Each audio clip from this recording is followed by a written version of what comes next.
আসসালামু আলাইকুম। খামারে পাখি পালন করতে গেলে যে জিনিসটা না হলে চলবে না সেটি হলো পাখির লিটার ব্যবস্থা অর্থাৎ তুষ। যেহেতু আমরা লিটার ব্যবস্থার জন্য তুষ ব্যবহার করতে পারি না, সেহেতু আমরা যেটা করি পাখির লিটার হিসাবে যে কাঠের গুঁড়োটা আছে সেই কাঠের গুঁড়োটাই আমরা ব্যবহার করে থাকি। যেহেতু আমাদের এই দিকে তুষ পেতে অনেক খোঁজাখুঁজি করতে হয়, সেহেতু আমরা চেষ্টা করি এই পাখির লিটার ব্যবস্থার জন্য কাঠের গুঁড়ো ব্যবহার করতে। মূলত অনেকে জানেন আমরা কিভাবে কাঠের গুঁড়োগুলো সংগ্রহ করি। যে কাঠের মিলগুলো থাকে সেই কাঠের মিলগুলোতে কিন্তু সারাদিনই কাঠ ফাড়া হয়। সেই ক্ষেত্রে এই কাঠের গুঁড়োগুলো সংগ্রহ করতে অনেক হিমশিম খেতে হয়, অর্থাৎ সংগ্রহ করা যায় না একেবারে। তাই জন্য আমাদের যে জিনিসটা করতে হয়, খুব সকাল সকাল এই কাঠের গুঁড়োগুলো সংগ্রহ করতে হয়। আলহামদুলিল্লাহ আজকে খুবই সকাল সকাল এসে এই কাঠের গুঁড়োগুলো সংগ্রহ করতে শুরু করেছি। আপনারা অনেকে প্রশ্ন করেন যে আমরা কিভাবে এগুলো ব্যবহার করি। মূলত যারা নতুন খামার শুরু করেছেন তাদেরই প্রশ্ন এগুলো। তো আমরা প্রথমে যে কাজটা করি, এই কাঠের গুঁড়োগুলো আমরা প্রথমত নিয়ে গিয়ে আমাদের ভালোভাবে শুকাতে হয়। এই কাঠের গুঁড়োগুলো ভালোভাবে শুকানোর পরেই আমরা খামারে ব্যবহার করতে পারি। সেহেতু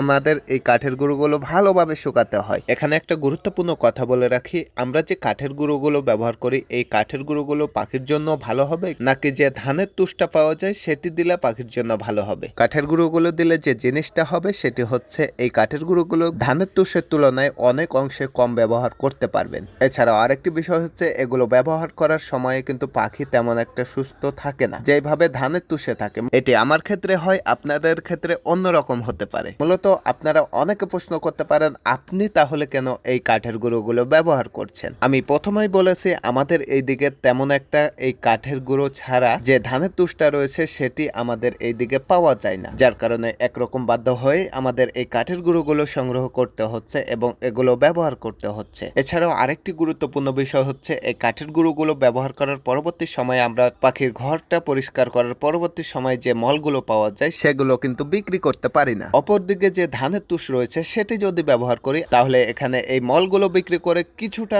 অর্থ এখান থেকে পাওয়া যাবে। তো যাই হোক, আমরা চেষ্টা করব যেটি ভালো হবে সেটি ব্যবহার করার। যেহেতু আমরা খুব সকাল সকাল এগুলো সংগ্রহ করতে এসেছি সেহেতু আমরা আমাদের নাস্তাটা সেরে নিলাম এখানেই।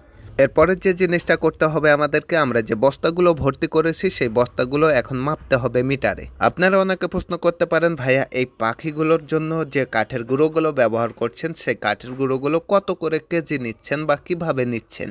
মূলত এইগুলো আমরা কেজি দরে নিয়ে থাকি। মূলত এই কেজি দরে নেওয়ার কারণে কিন্তু আমাদের এগুলো আগে বস্তা ভর্তি করে রাখি, পরবর্তী সময়ে এগুলো মিটারে দিয়ে মেপে নিই। আর এই কাঠের গুঁড়োগুলো আমাদের কাছ থেকে নেই 6 টাকা কেজি দরে। আর অন্যদিকে যে আমরা ধানের তুষ একবার ব্যবহার করেছিলাম সেই ধানের তুষের দাম নিয়েছিল 16 টাকা কেজি দরে। যেখানে কাঠের গুঁড়ো 6 টাকা কেজি পাচ্ছি সেখানে আমাদেরকে তুষ কিনতে হচ্ছে 16 টাকা কেজি দরে। কাঠের গুঁড়োর তুলনায় তুষের দাম প্রায় 3 গুণ। কথায় আছে না, যেমন চিনি দিবেন তেমন মিষ্টি হবে। তো সকলে সুস্থ থাকবেন, ভালো থাকবেন। আসসালামু আলাইকুম ওয়া রাহমাতুল্লাহি ওয়া বারাকাতুহু।